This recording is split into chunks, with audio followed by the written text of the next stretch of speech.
Hey, my loves. Back at it, okay? So I've been talking about transition, and ooh, honey child, it's not a cakewalk, okay? I mean, transition can be so ambiguous. It depends on what you're talking about. But what I'm talking about is I just went through a whole season where I had to close my business of, well, that's actually what started this journey, right? I just went on this whole thing where I had to close my location that I worked up to and that I had been working on for 9.5 years, almost 9.5 years. It was a space where I felt like I was able to serve purpose in, and I just swore that was my calling, right? This goes to show that, like, you don't say what your calling is, right? And I'm learning all about this right now. But it has been a trip, and I promise to share more. I'm going to eventually share more. But I've been going through so much. One morning last week, I woke up, and I've intentionally said, like, if I wake up with things on my head and my heart, I'm like, okay, in the same way that you did not listen before, I feel like God communicates in that way with me. And so I woke up with song. I woke up with a praise song, and then I right away the download, right? And so the download was this. Share, because I've been really, like, testimony has been like, oh God, so heavy on me. Testimony. And so for me, I think, okay, girl, it's time to start sharing, right? And so one of the things that I think is really important to share, if you're someone who's going through transition and there's so much you don't understand and you feel like you've been knocked on your, I'm not going to cuss, but I'll say arse, if you've been knocked on your arse, right? I just want to share with you what has helped me. I'm not ready to share the full testimony yet. That will come. But what I do want to share is that in the midst of all of this, 3 things that truly have been saving grace to me. And just to give you a quick outlook on what it looked like before I made the decision real quick, it looked like busy. I'm a mom of 3 kids. I was trying to run this private shop boutique and run it with love, trying to give personal love and attention and care to these women that came into the boutique, because it was one-on-one private shops or it was empowering events. And then in the midst of it, I also launched a collective of beautiful ladies, which it still goes on. Right? So, like, we still have collective. I'm still managing my website, fashionfunpop.com. Like, I'm still doing that. I'm still loving on every woman that I know and don't know when I meet her.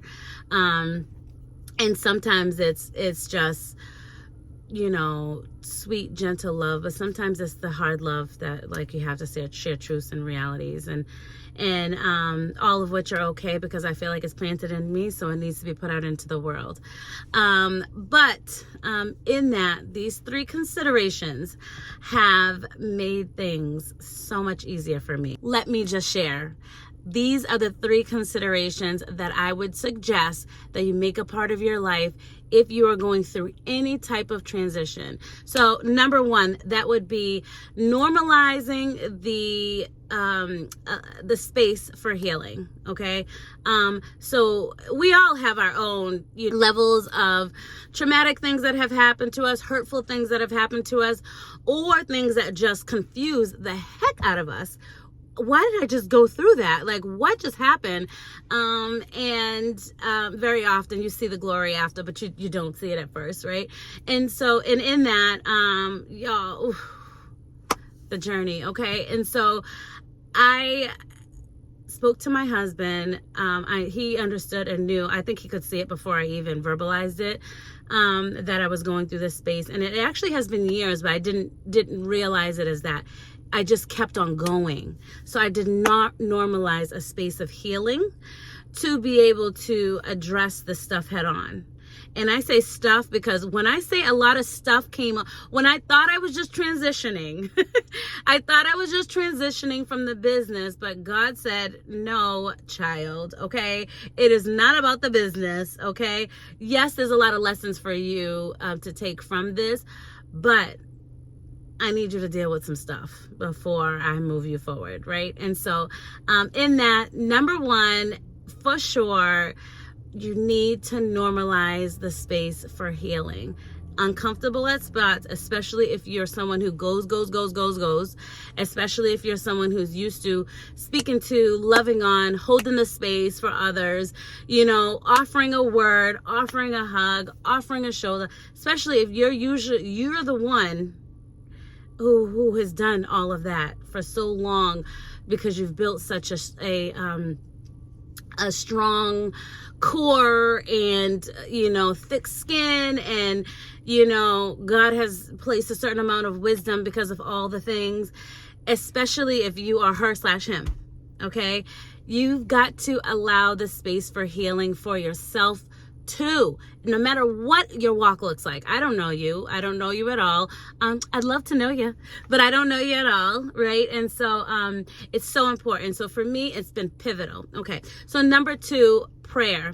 So if you follow, you know, I mean, I don't force my views on anybody, but let me just tell you about my Jesus Christ, honey. Okay, how he paved the way for me to be able to get closer to my God has helped me so much in this space. Okay, this journey has been wild. Okay, and so I don't know what I would have been able to do, what I would have done without prayer. And it makes me kind of process and think about how we have so much depression out here, so many people who feel unloved and a little lost, and though I'm not going to make this a whole video about, girl, you need to go see God, girl, you need to, you know, invite the Holy Spirit.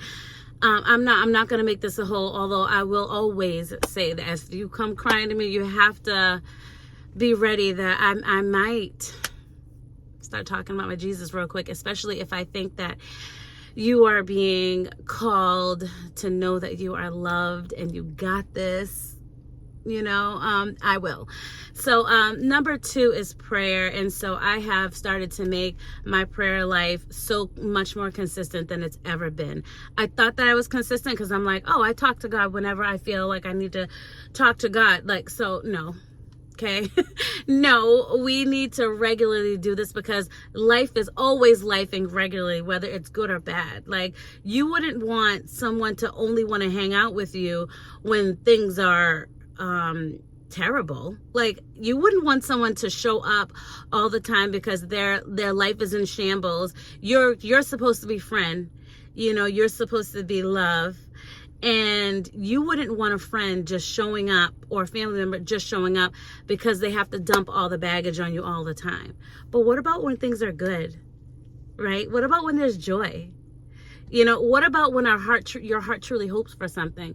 You want your BFFs to be BFFs. And so I'm going to go ahead and say it. All these people are out here like, no expectations. No. Reciprocity, baby.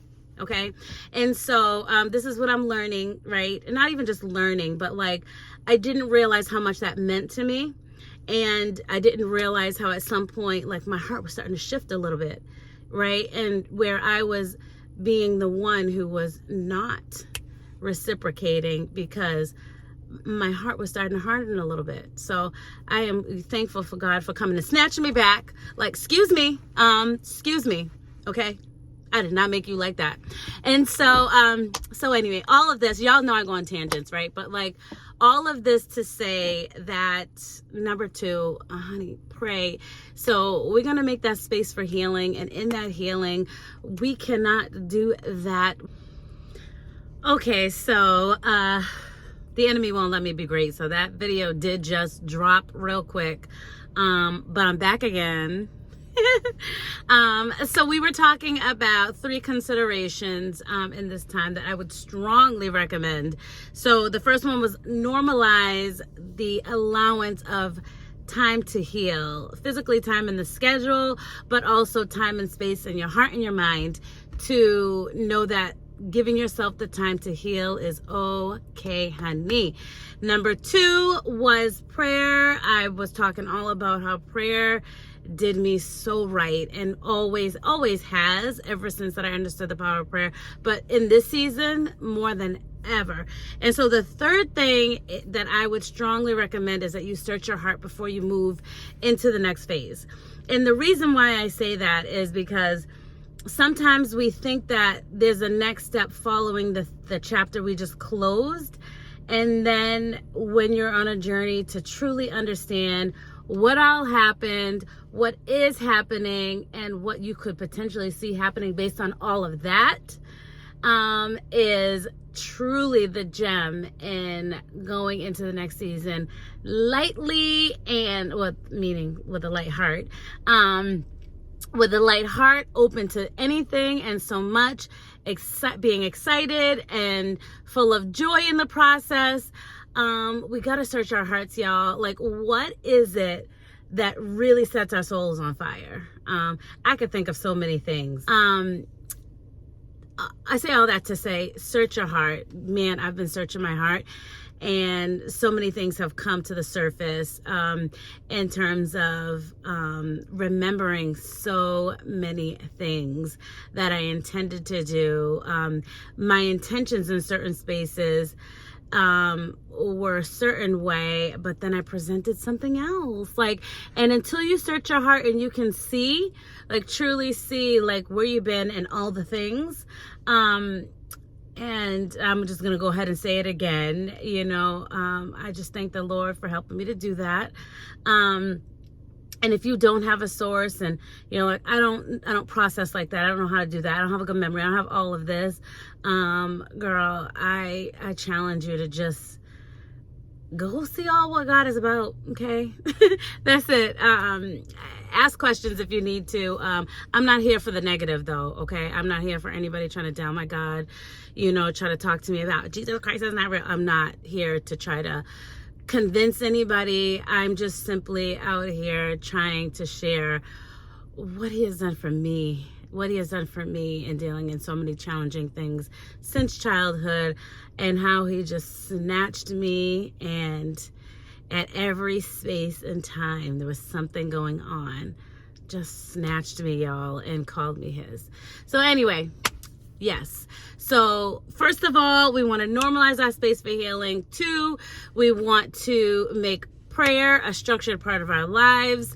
And that's not even just while you feel like you're going through a transition. I feel like in the good and bad, we need to be in relationship, and not a faulty, shady relationship, but a true relationship. Okay. So prayer, and then third, search your heart. Okay. You need to search your heart, because we need to bring it all full circle and then see how do we have movement in the transition. And if you don't do the searching of your heart, then you might be stuck. You know what I'm saying? You might be stuck or on a path that really wasn't designed for you. Girl, boy, man, right? Fella, whatever you want to go by, homie, whatever it is. I just want you to live the most authentic life in love with you and all that around you, that comes from above, the kind that comes from above, the kind that allows you to live this life in joy and for people to see it 100 miles away. I am currently in this space of knowing and understanding and owning that I always had the light, but I need to share it. And also, I needed all of these lessons to just remind myself to never, ever, ever let anybody dim it. I literally don't care who they are, right? But anyway, walk those steps, baby. Push that love and light and good energy out into the world. And until next time, wow, okay, maybe I'll get my words together soon. But until next time, sending out all the love. Yes, all the kisses. No, I don't know you. The good kisses are from my hubby. But sending all the godly love kisses, right? I definitely just said kisses. You know that I'm a mother of a toddler and 2 others. But the toddler just came through. Yes, I said kisses. Anyway, have the most amazing day. And shed some light wherever you go. Make that the one thing. Watch how good it feels. Okay? Have a good one. Bye.